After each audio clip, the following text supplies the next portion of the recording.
Good evening, everyone. So hopefully for the last session, you got better food than the first two sessions, so you earned it. Is there anybody here who's come first time?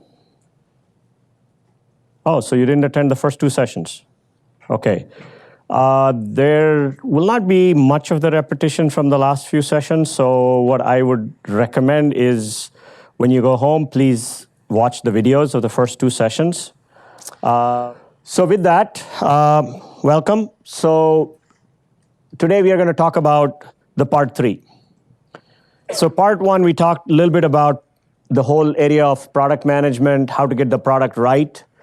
In the part 2, we talked about outbound sales. A lot of things we're going to cover today will still sort of build on the lot of the outbound sales work we talked about last time. So there are a lot of things I will skip depending on the time. If there are questions, people have burning questions, you can ask them. I prefer that if you have some burning questions, ask them right away. Otherwise, we'll give you enough time to ask questions afterwards as well, okay? But let's make it interactive. If there are things that are bothering or you want to know or you want to give your contribution, by all means, please raise your hands and I'll call upon you, okay? So your objective today is going to be how do you get suspects as inexpensively as possible? And you want to understand how can you put a process in place so that these suspects can be converted to prospects and from prospects to customers to references. So that's the goal of today's discussions. So let's start with the basics. I don't think there is any business today that any of you are doing where you can survive without doing a website, right? Everybody on the same page there? It is kind of interesting for me to see that even some of the biggest companies, when I check their websites on mobile, they suck. They don't do a good job of making sure that their site plays on all 3 mediums that people have, i.e. the PC, the laptop, i.e. the PC, laptop, or your tablet or your smartphone. And so if your website doesn't play on all 3 very well, please change it first thing. In fact, Google also penalizes you now, but besides the Google penalty, you have a very large penalty from your customers. I used to hear from people, oh, I'm in B2B business. Yeah, so your customers are always out of their desk when they look at something. These days, people don't take a minute to say, okay, when I will sit on my desk, I'll check. They check whenever somebody tells them. So your website is kind of, your bulletin board. It's you talking to the world. So you have to get that right. And we talked a little bit about it before, but we'll talk more, some of the basics.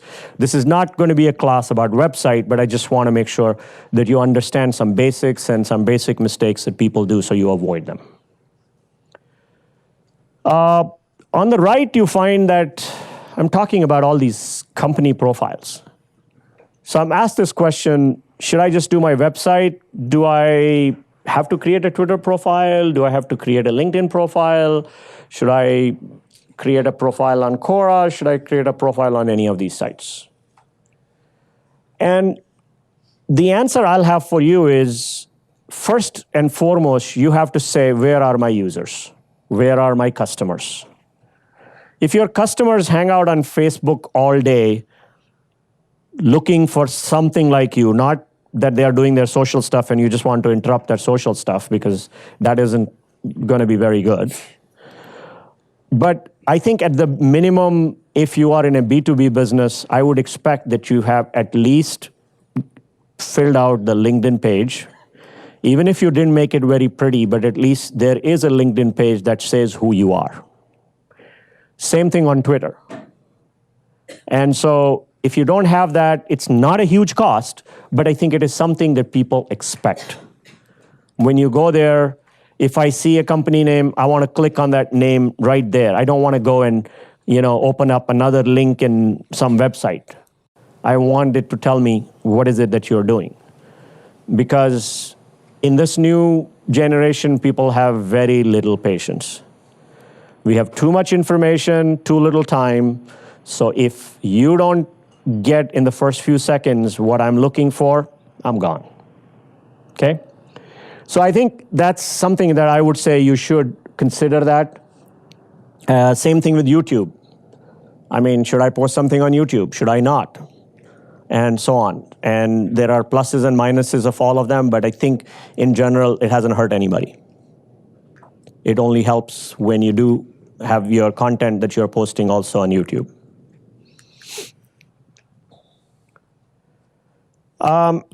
So like everything else, you need to say, okay, who is the target customer? Who am I building this site for? Whether you like it or not, there are 3 customers. The first one on the left, I call window shoppers.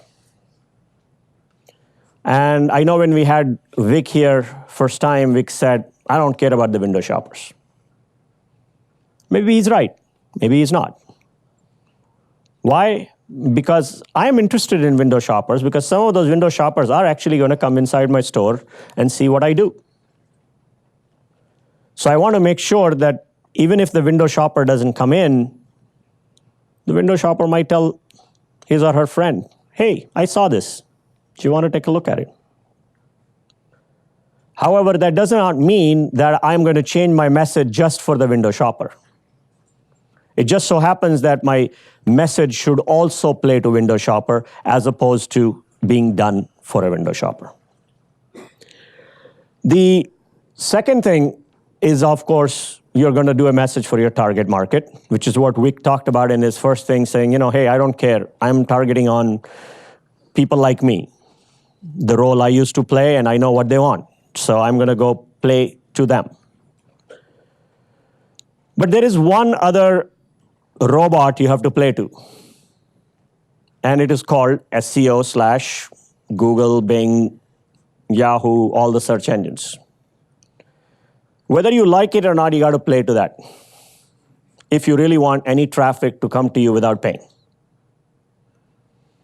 And there are millions of books written on SEO and thousands of articles, so there is no way I can teach you SEO in 2 minutes. But the thing I will tell you is, if, a lot of times I ask engineers who have actually never played around, because most of you are engineers who've never played around in doing this work, and I ask them, okay, so tell me, you chose this particular keyword. Why did you choose this keyword? And they search on Google, and they say, there are 5 million articles when I search on this keyword. And so what's wrong with that? What are they saying wrong? Anybody? It should be very specific for your objective, your product or service rather than... No. Nope. Now I have to compete with those 5 million. No. It's not reflecting. My keyword should be targeted to my customer, what he should be looking at. No, the first thing, I tried to give you a trick question and nobody actually caught that. You should not be looking on Google. You should be looking on AdWords. That's the place where you know how many searches are done for what keyword. If you put on Google, let's take a keyword, application server, you will get 5 million of them. And let's say you say application server for something, something, something. You will still get 5 million. Because Google is going to combine all those articles and give you the 5 million. And most engineers' response is, oh, I see that keyword is very highly used in Google, therefore I'll get the traffic. No. That's not the right tool. You're looking at the wrong tool. So if not, you need to learn to use the tool called AdWords, the keyword tool within AdWords, where you will figure out what keywords have what kind of traffic, and that traffic comes from which place. So if any of you have not tried that tool, and you want to decide your SEO strategy or your keyword strategy, then you got to go home and do that first. Because that's how you're going to figure out if that particular keyword you're after, first of all, does it have any traffic? Secondly, if it has traffic, what kind of a competition does it have? Even though you're not buying any ads, I'm telling you, this is not for buying the ads. This is just to even decide your keyword strategy. You got to figure out what is it, if a particular keyword has a low traffic, but it has a very high competition, I don't think you should be trying to optimize on that keyword. That's like the wrong one to do. Ideally, low competition, high traffic is what you want, but world is not ideal, so you have to do work to figure out what's going to work for you. And so SEO is both an art and a science. However, one thing you should never lose fact of, a lot of times what people do is they start optimizing to Google. And Google keeps getting smarter and smarter every release. So what used to work in the last release now doesn't work in this release. Your rank was number 1, now your rank is 500. So don't gamify. It doesn't help. Because at the end of the day, if you gamified me and you got me on your site and you don't have any content that I really care about, I'm gone. So first and foremost, you should always design your content for your target customer. Because there is a lot of riffraff coming. You don't want the riffraff. It's only going to waste your resources. So you want to filter out the riffraff. And so there are various ways to filter that out. First is by the message you create, and then what you actually say on your site. Okay?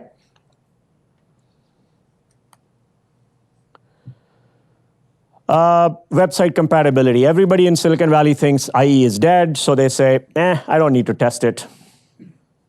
And guess what? It's still 45% of the installed base. And if your customers happen to be in Midwest or in large companies, it's probably 80%. So if your site does not work well on the 4 key browsers, Chrome, Safari, IE, and Firefox, Opera, you can get by without it, unless you are all in Europe. But without this, you are playing with fire. And it's a small cost for you to fix that problem. So while you're doing your site, make sure it works on all the browsers and works correctly. It renders well. Okay? Jeremy, is that true? You're smiling on that. Is that your experience? Oh, I love it. Just the fire in the belly. Don't make your customers go away. Exactly. It's 45% of the installed base, and might be for you, it's 80%. For all you know, because you're targeting large companies. All right. I think on the left, that message is very common on various websites. You may not realize it, actually. So how do I fix it? How can I make my website be fast? Anybody? You got a lot of money, yes? What if I don't have money? Again, money, yeah, sure. Okay, free service, okay, what else? Lightweight. Less images, more content. Less images, more content. Also, you can compress the images. Compress the content at the HTML level. That's right. What else? Anything else?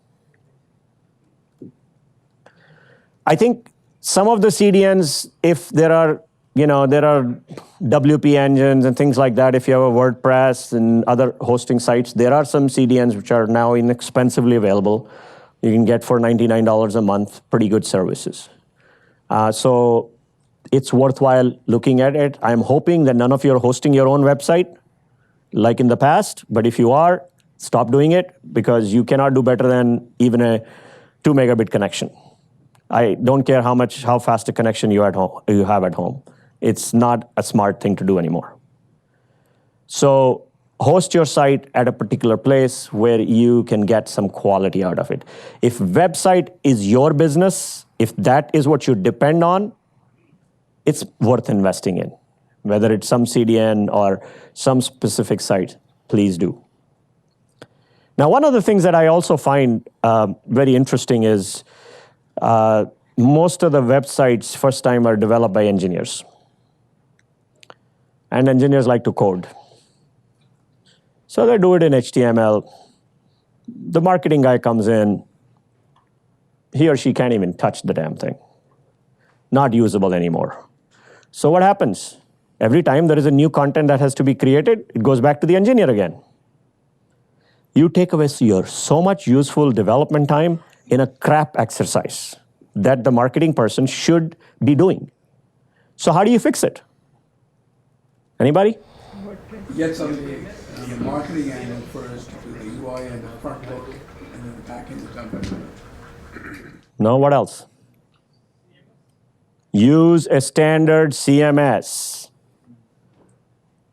Use WordPress or any of the other sites. It is worth it. It will save you the headache of having to do that work. This is not the job of an engineer to do in a startup. So transfer it to the business person quickly by making sure you're not responsible technically for it. The only things you will be responsible for is as you add various JavaScripts to the site, that's okay. But rest of it, no. So it's better to take one of the standard themes or pay somebody to get a theme that works for you in the initial phases. You don't have too much money, do with the least amount. But take a modern theme. Don't try to take a theme from 60s. I see some websites, you look at them and you go, what? And you go away fast. People want to have a modern look. Okay, nobody wants to go into a store that looks really dilapidated. So if your website looks like that, I'm not going there either. Website is your store.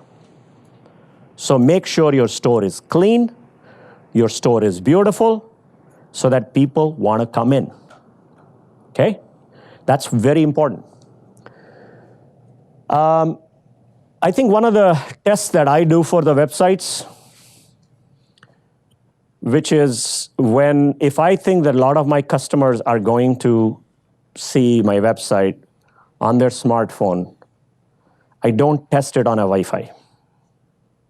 I test it on that 4G connection and see how long does it take before my images load. If it is taking too long, I have a bad site. I need to fix it. Most of you will test it on Wi-Fi and say, it's great. That's not how your customer is going to be using it. So put yourself in customer shoes before you do your test. That is the key to having a good website. Okay, some other do's and don'ts before we close the topic of website. The most frustrating thing to me is those stupid carousel that never stop. You go to a website, you're just trying to read that message. Before you read that message, the second message comes up. Before you read that second message, the third message comes up. The problem, marketing guy didn't know what you want. So he or she was saying, let's try everything. That's called a bad site. To me, carousels are a no-no for a startup. That just means you just don't know what the message you want to give. I have also tried it. Customers hate it. I would not recommend it. Those are also called hero pages and all that. So is that true? Jeremy, you agree? Oh yeah, the conversion rates. I mean, I think studies show 30% conversion drop when there's a carousel on that site. Okay, so if you want a 30% drop off, go with carousel. The other thing that I really hate personally, and I think most customers do, is when I go to a website, either the video or the audio starts playing before I even go to the site. And I am the first one to leave that site instantly. I don't care what the hell they are selling. So don't have that. It is very annoying to the customers. If I didn't tell you to play the video, if I didn't tell you to play the audio, how come you're playing it on me just because I came to your site? That's not good. Yeah. Isn't having a video in the background sort of the modern thing, like a grayed out video which plays? But not automatically playing for me. It's always playing. But you don't Wrong. because Absolutely wrong. He's talking about similar to webex.com, if you go there, or No. paypal.com. No, actually, background. Okay. It's like the whole screen is a video which is hazy, and then you can read it, but the video is still always playing in the background. I don't like it personally. There's no sound of that. Yeah, but I mean, see, that's equivalent to saying I couldn't get my carousel right, so I'll continue to play other messages for you. It's not a message or anything. So go to web front and see. Okay, I haven't. Theme which is from images, it has moved to videos now. Okay, so if that theme works for you, put yourself in customer shoes. That's the one test you have to do. And you say, okay, is this annoying to me once I have done it or not? No, it's not. Then it is fine. What he's saying is also done by Airbnb. Yeah. So there's a Oh, that particular style, okay. Yeah, I mean now the Airbnb style will not work for a B2B company. I don't see that working for a B2B company. You'll be so distracting to me, I'll leave instantly. Try it out. Okay, you tell me which B2B company has that successfully. Quite a few storage companies in the hybrid storage have videos playing in the back. Okay, I don't know, but I'll check them out. I haven't seen that for B2B companies. I've seen it for a lot of B2C companies, now that you mentioned to me what it is. Yeah, But, it's just, so the whole page image was the thing, now videos is the thing. okay, great. So that's a new style. So you know, again, these are going to continue to change, right? So what's your favorite B2B site? I don't know anyone in particular. There are many sites that I like at different times, and then they keep on changing. So when I tell you and you'll go there, it has probably changed, so I won't say any. But I think that one of the things that I always look for is what is above the fold. I mean, does everybody understand what above the fold means, right? So if you look on your screen, the 13-inch screen or whatever the standard screen size is, there's only so much that is visible to me on the front. Now, if you just put an image and nothing else there, and if your message over there is not compelling, I am gone instantly. But sometimes if you show something else underneath it, maybe that is a little bit more interesting. So rather than taking above the fold with your whole image, which is very standard design things these days, I would rather have it be 3/4 as opposed to the full.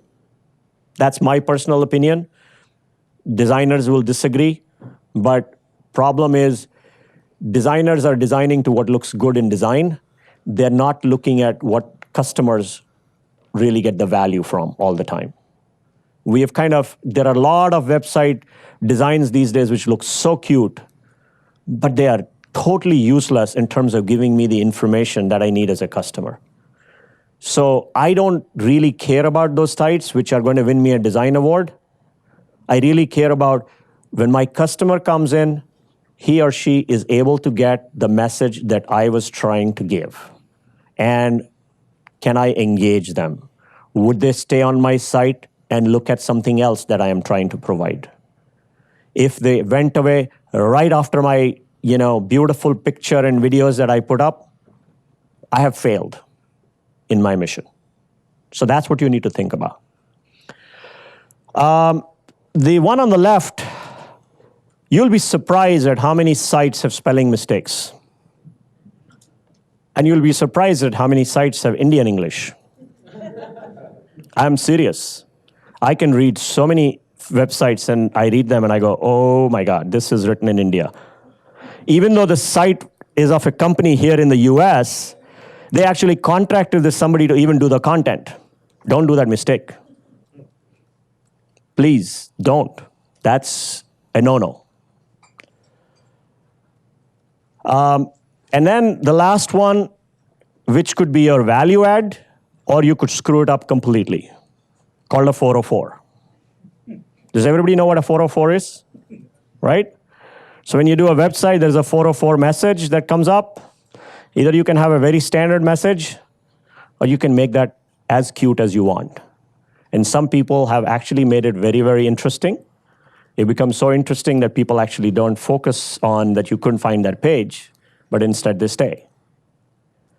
On the other hand, there are others I came across, which I won't even quote here, that were not in a good taste. So the point is, that 404 is probably as important a page as any other page. Pay attention to it. Don't let it be. The point is, if I'm going to buy something from you, I want to know you pay attention to details. Your website is the first time I am interacting with you. I don't know your product yet. If on your website you have spelling mistakes, English mistakes, image is not right, things aren't flowing, I'm gone. I don't know if I can trust you to do my product. That's how a customer thinks. So website is your store. Make your store look clean, neat, presentable, great. Okay? Any questions on the website before we move on to the next topic? Yeah. So in B2B applications, you're not doing necessarily the same number of transactions as a consumer goods company? Not necessarily. We're going to take an example of that today. Okay. In mind then. Yeah. So would you recommend doing something like A/B testing or click-through tracking? Is that effective in your opinion?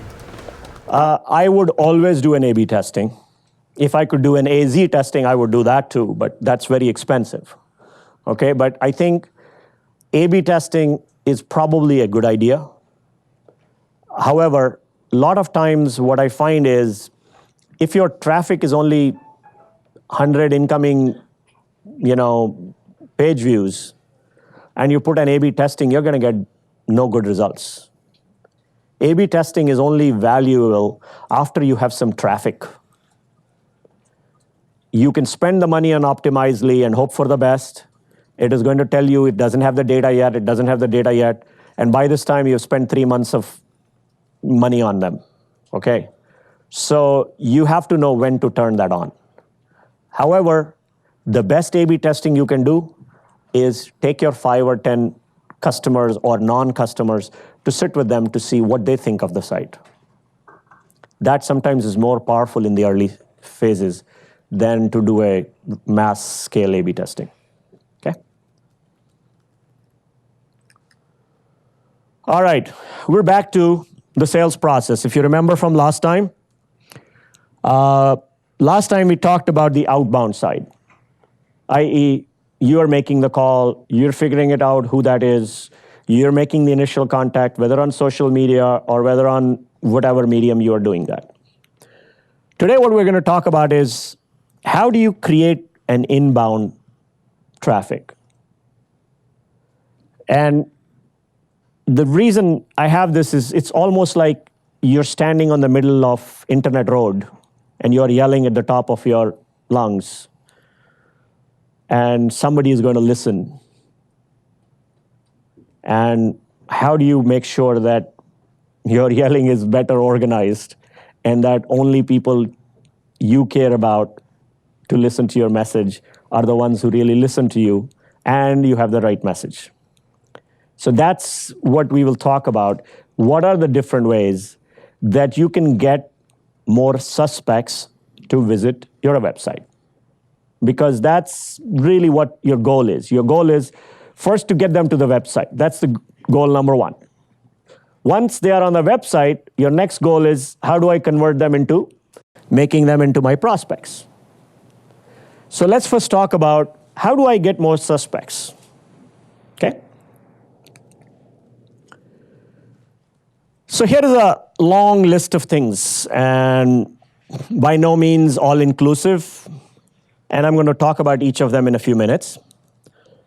All the way from content, events, ads, PR, and SEO, social, all of that added together. Okay? Let's talk about content. So I think in every B2B business, probably content is the king for you to get more traffic. Now, that doesn't mean, you're just going to create random content because, again, if you create random content, you're going to get random visitors who are not going to be of any value to you. So you have to have a content that is more targeted at your customer base. Now, whether the content happens to be a video, an infographic, a blog, or whatever, doesn't matter. The strategy is still the same. Your content has to be targeted at your customer. Now, does that mean what kind of a sales pitch should my content do? Anybody? What kind of content do you go and listen to or watch to or read and then forward it to your friends? Education. You are trying to educate your customer. In B2B business, that is even more critical than in the consumer business. That's one big difference. The B2B customer wants to be educated by your content, by something you are doing that they don't have access to elsewhere, or they may not have heard about it. Which means your product pitch has to be soft.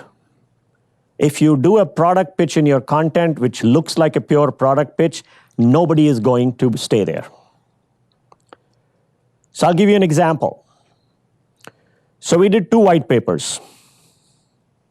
One was a white paper written by our CTO, where he talked about the glories of our product and how it solves the world hunger. And then our VP of Business Development looked at the same content, and he said, I'll write it my way.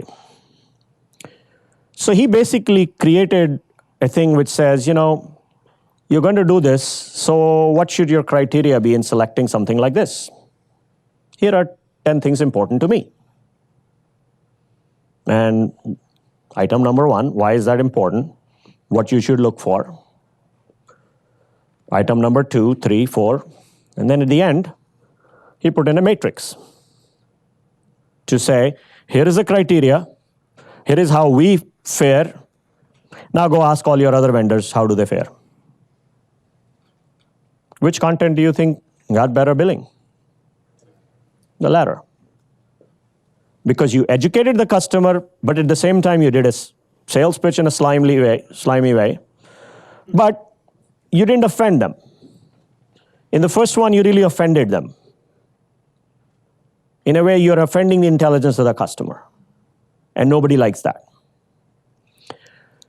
So that is really important. What kind of content you do, what type of an audience you're doing what content for, and the quality of your content. The more marketing literature you read, the more will tell you quantity is so important. You got to put a posting every day at 5 o'clock, 7 o'clock, 9 o'clock on your Twitter, and you have to have a blog every other